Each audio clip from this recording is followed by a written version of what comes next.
What seems to be an unending deluge of revelations, allegations and inquiries into the sexual abuse of children, what does it all say about how we see ourselves and how we look at our past?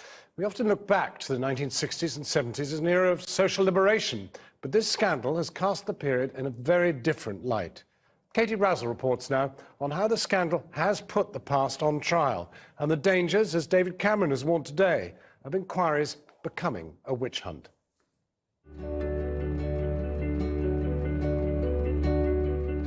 As the darker side of childhood is lit up for all to see, we look on in horror and wonder, was Britain such a different place back then? The 60s and 70s were about liberation, the ushering in of a new permissive society as the young took centre stage. But beneath the surface, had anything really changed? When it came to attitudes to children, was this a very different world to ours? For the paedophile, this must have been an amazing country to live in.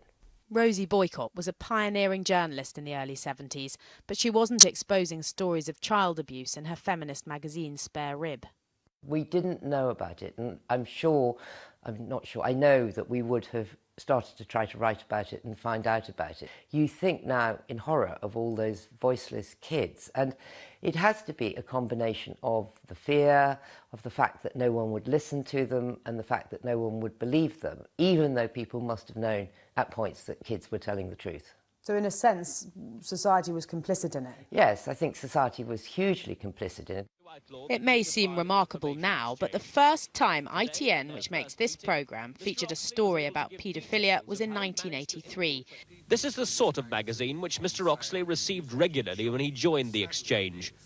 Others like this one, he says, are available at many newsagents. It concerned the attempt by two men to close down a subscription service for abusers. I really do not think it was on my radar screen at that time.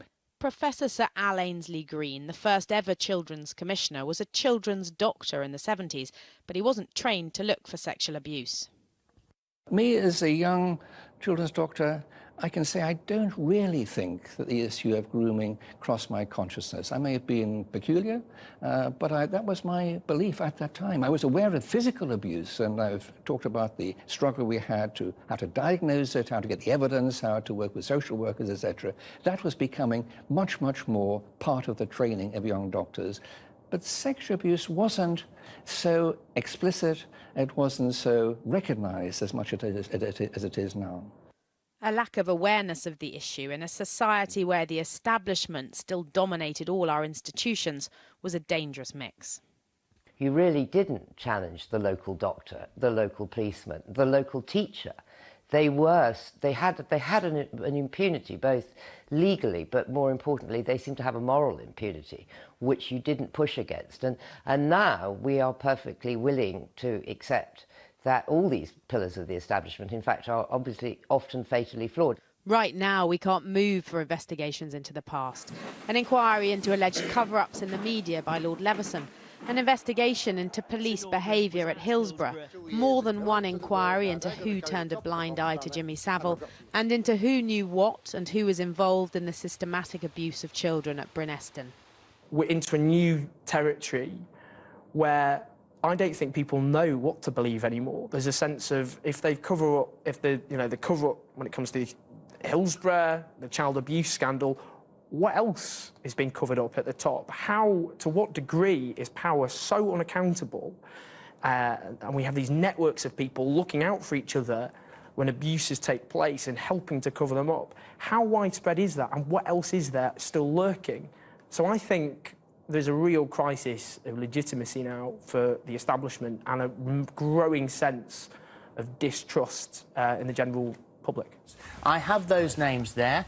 Those are the names on a piece of paper. You know. But has the balance tipped too far?